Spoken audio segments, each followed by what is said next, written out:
3 months ago, Charlie Cox was spotted leaving a secret meeting at Sony Pictures, not Marvel. Then Vincent D'Onofrio accidentally liked a tweet about Spider-Man 4 before going radio silent. This isn't a coincidence.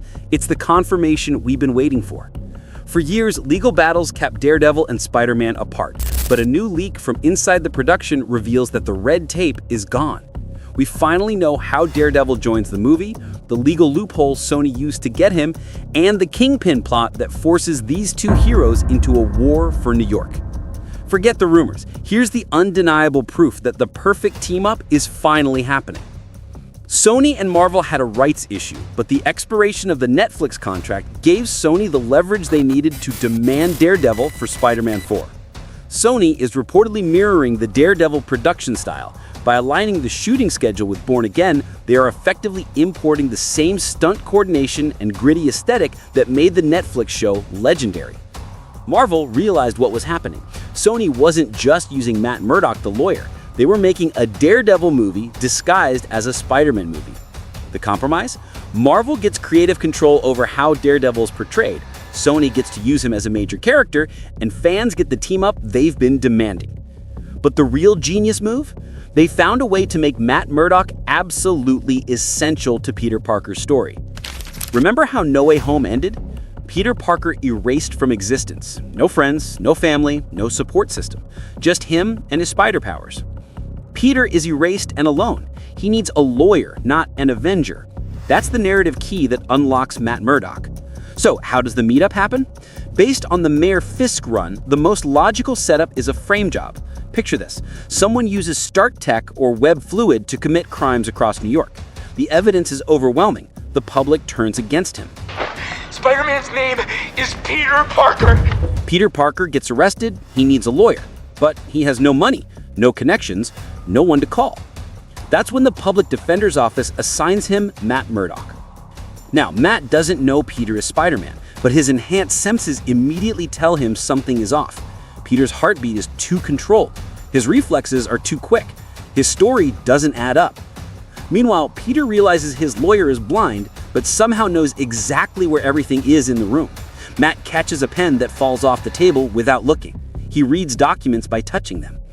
Both of them know the other is hiding something, but they can't figure out what. The legal case becomes secondary. The real story is these two heroes slowly figuring out each other's identities while trying to solve who's framing Spider-Man. And that's when they discover the truth. The person framing Spider-Man isn't just some random criminal.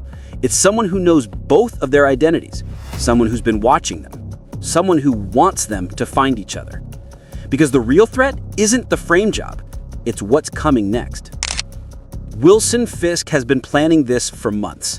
In the Netflix Daredevil series, Kingpin's biggest weakness was that he could only control Hell's Kitchen. He was a big fish in a small pond. But what if he could expand his territory? What if he could control all of New York? The problem was always Spider-Man. Every time Fisk tried to expand his operations, Spider-Man would show up and ruin everything. So Fisk came up with a plan. Frame Spider-Man for crimes that would turn the public against him.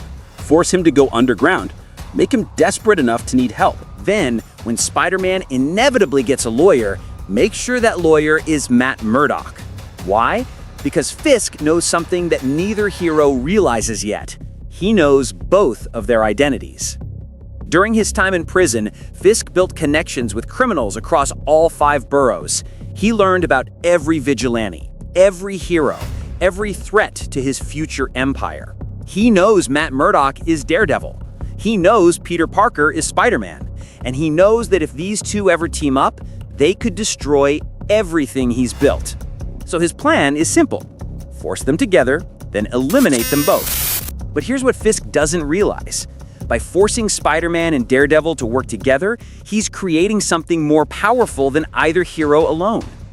Peter teaches Matt about technology, web-slinging, fighting in 3 dimensions. Matt teaches Peter about investigation, reading people, fighting without relying on spider sense. They become the perfect team. The tech-savvy hero and the street-smart detective. The optimistic teenager and the experienced lawyer. The friendly neighborhood Spider-Man and the devil of Hell's Kitchen. And when they finally confront Kingpin, he realizes his mistake. He didn't just bring two heroes together, he created the partnership that will end his criminal empire forever. But the real genius of this setup? It solves Marvel's biggest problem with street-level heroes. For years, Marvel has struggled with street-level heroes. How do you make Daredevil relevant in a world with Thor and Captain Marvel? How do you make Spider-Man's neighborhood problems matter when there are cosmic threats? The answer is partnership. Spider-Man 4 isn't just about these two heroes teaming up. It's about establishing a new corner of the MCU, the street-level corner, the place where normal people deal with normal problems that happen to involve superpowers. Think about it.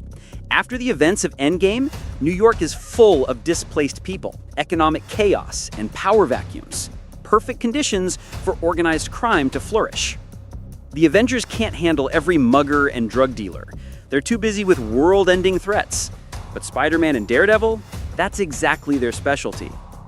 This movie establishes them as the protectors of New York City. Not the world, not the universe, just the city. And that makes their stories more relatable, more personal, more human. But here's the really smart part. By pairing Spider-Man with Daredevil, Marvel solves another problem: Tom Holland's age. Holland is 27 now. He can't play the teenage Spider-Man forever, but he's also too young to be the wise mentor figure. So what do? You pair him with someone who can be his mentor without making him feel like a sidekick. Matt Murdock is older, more experienced, but he's not a father figure like Tony Stark was. He's more like an older brother. This dynamic allows Peter to grow up without losing what makes him special. He's still the friendly neighborhood Spider-Man, but now he's part of a team. He has a partner who understands the burden of being a hero. And for Daredevil fans, this is the perfect reintroduction to the character. Instead of having to explain his entire backstory, the movie can focus on who he is now.